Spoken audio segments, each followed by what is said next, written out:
अवंतिकापुरी के एक राजा थे जिनका नाम था राजा चंद्रसेन।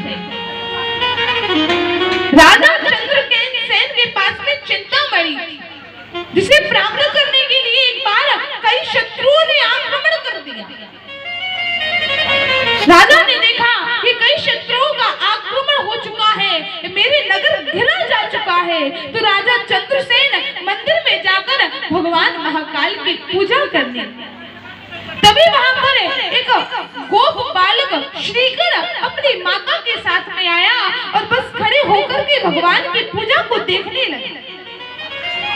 राजा चंद्रसेन द्वारा जो भगवान की पूजा की जा रही थी, वह श्रीकर बालक उसे बड़े अच्छे से देख करके अपने हृदय में उतार लेता। कहा पूजा यदि अनेन इति पूजा, तुझे पूजा हो रही थी। तो बालक ने उसे मन पे बैठाया और घर में जाकर के उसी प्रकार से क्रिया करने लगा। भगवान भोलेनाथ को स्थापित करके उनकी पूजा करने लगा। माता ने बालक को बारंबार बुलाया। अब बालक तो मन लगा शिव शंकर में। माँ ने कहा कि बालक ऐसे ही खेल रहा है। फिर माँ ने बुलाया, फिर तीसरी बार फिर बुलाया। अब बालक बिल्कुल चंद्रसेन जैसे ध्यान लगा के बैठ गया।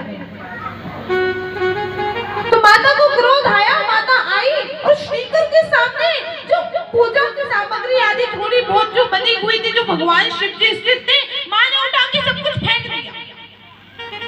और माँ ने उठा के जैसे ही फेंका तो बालक श्रीकर की आंखों से अश्रु की धारा लग गई। हाँ शिव, हाँ महादेव, हाँ शिव शंकर, जोर जोर से यह कह के बारंबार रोने लगे।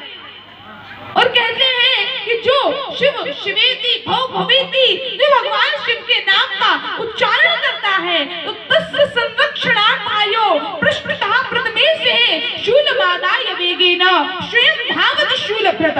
देवी पुराण में लिखा है कि जो भगवान शिव शंकर को बुलाता है, तो तस्य संरक्षणार्थायो, उसकी रक्षा के लिए भगवान शिव जी दौड़े चले आते हैं। बालक तो रो रो कर बेहोश हो गया और कुछ समय बाद बालक की नींद खुली, बालक की चेतना खुली। तो बालक क्या देखता है कि सामने बहुत बड़ा शिखर स्थित है, महल स्थित है, जिसके अंदर भगवान भोलेनाथ स्थित है, जहां उसकी माता बड़े आनंद से झूला झूल रही है। स्वयं हनुमान जी का आगमन हुआ और हनुमान जी बालक को आशीर्वाद देते हैं कि जा, महादेव तुझ पर प्रसन्न है, उनकी अनन्य भक्ति तुझे प्राप्त हुई है और आज से तेरी 8वीं पीढ़ी में एक नंद नाम का गोप होगा, जिसके यहाँ पर साक्षात नारायण अवतार भगवान श्री कृष्ण। ये वरदान हनुमान जी ने बालक श्रीकर को दिया और इसी की 8वीं पीढ़ी में नंद बाबा हुए।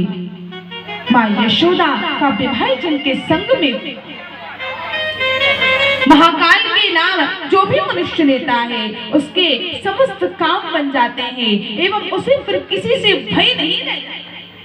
कहते हैं चौथा ज्योतिर्लिंग ओमकार।